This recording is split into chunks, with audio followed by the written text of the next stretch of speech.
25 जुलाई 2001 को फूलन की हत्या कर दी गई। उस फूलन की जिसने अत्याचारी और जातिवादी समाज के खिलाफ विद्रोह किया। उस फूलन की जिसने हर कदम पर इस मर्दवादी समाज को चुनौती दी। उसी फूलन की जिसने बीहड़ में साम्राज्य बनाया, फिर खुद को कानून के आगे समर्पित करके देश की संसद और संविधान में अपना अटूट विश्वास जताया।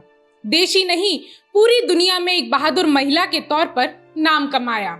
नमस्कार, मैं तान्या यादव, बोलता हिंदुस्तान में आपका स्वागत है। 25 जुलाई के ही दिन उस फूलन की हत्या हुई थी जिसने बलात्कारियों, अत्याचारियों को सबक सिखाया, सिस्टम के ठेकेदार बन चुके सामंतियों को सबक सिखाया। इसके बाद बीहड़ में जिंदा रहने के लिए एक मजबूत साम्राज्य बनाया। मोस्ट वांटेड घोषित होने पर 4 साल जंगलों में भटक कर गुजारा, फिर सरेंडर कर देने के बाद 11 साल जेल में बिताया। खैर, फूलन का वक्त बदला और 1994 में मुलायम सिंह यादव ने उन्हें रिहा करवाया। चुनाव लड़कर फूलन ने जनता का विश्वास पाया और देश की संसद में जाकर उन्होंने कई कानून बनवाया। अपने जैसे गरीबों वंचितों की आपबीती से सबको रूबरू करवाया। बहुत कुछ बदल चुका था और बहुत कुछ बदल रहा था, लेकिन बदला लेने का मंसूबा किसी जातिवादी के मन में पल रहा था। 25 जुलाई 2001 को फूलन ने जिसे अपना समझकर खीर खिलाई, उसी ने फूलन को गोलियों से उड़ा दिया। हत्या करने वाले शेर सिंह राणा का दावा है कि उसने ठाकुर भाइयों की मौत का बदला लिया है, मगर फूलन के समर्थकों का मानना है बनते हुए आपसी विश्वास का फिर से किसी जातिवादी ने कत्ल किया है। लगभग 2 दशक हो चुके हैं जब फूलन की हत्या की गई। मीडिया में बहुत कुछ लिखा जा चुका है, कहा जा चुका है, और अब वक्त बदला है तो सोशल मीडिया पर भी बहुत कुछ लिखा जा रहा है। इस देश के जातिवादी और मर्दवादी मीडिया में जो कुछ नहीं लिखा गया था, वो अब भी सोशल मीडिया पर लिखा जा रहा है। जिसे सिर्फ हत्यारी और डकैत के रूप में प्रचारित किया गया था, अब उसे सशक्त महिला के रूप में प्रस्तुत किया जा रहा है। इसी की मिसाल है प्रज्ञा श्रीवास्तव की ये फेसबुक पोस्ट, जिसमें वो लिखती हैं, फूलन में मुझे वो लड़की दिखाई देती है जो 10 साल में अपने बाप की जमीन के लिए लड़ जाती है।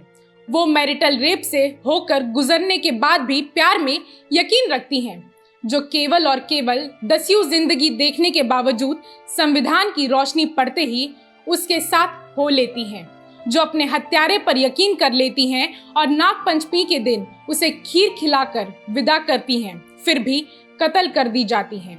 फूलन की आपबीती पर और प्रकाश डालते हुए प्रज्ञा लिखती हैं, 2 हफ्ते से भी ज्यादा समय तक पूरा गांव उसका रेप करता है, उसे नंगा रखा जाता है, उसी हालत में गांव भर में उसकी परेड निकाली जाती है।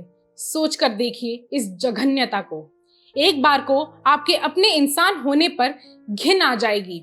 एक के बाद एक आते हैं, कुछ साथ संगी साथियों को लाते हैं और उस लाश बन चुकी लड़की को निचोड़ कर झंझोर कर चले जाते हैं।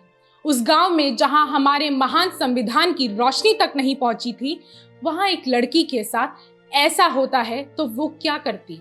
आम धारणा के मुताबिक किसी कुएं में कूदकर जान दे देती, लेकिन वो तो विद्रोही थी, वापस लौटी और उन वहशियों को अपने साथ हुई दरिंदगी के तुलना में काफी आसान मौत दे दी।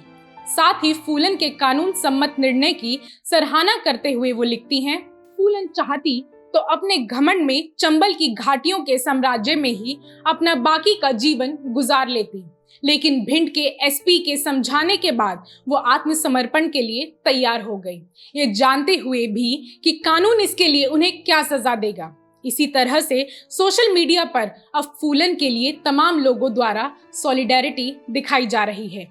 फूलन के दर्द और कठिनाइयों को समझने की कोशिश की जा रही है, लेकिन अफसोस तो इस बात का है कि समाज के अंदर इस तरह की हो रही घटनाओं पर लगाम लगाने के लिए कोई बड़ी कोशिश नहीं हो पा रही है।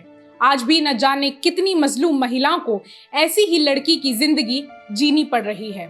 चलो मान लिया कि अब लड़कियां सशस्त्र विद्रोह नहीं कर रही हैं, ये कानून सम्मत अच्छी बात है, लेकिन सवाल बना हुआ है कि अत्याचार रोकने के लिए समाज और ये सरकारें क्या कुछ ठोस कर पा रही हैं।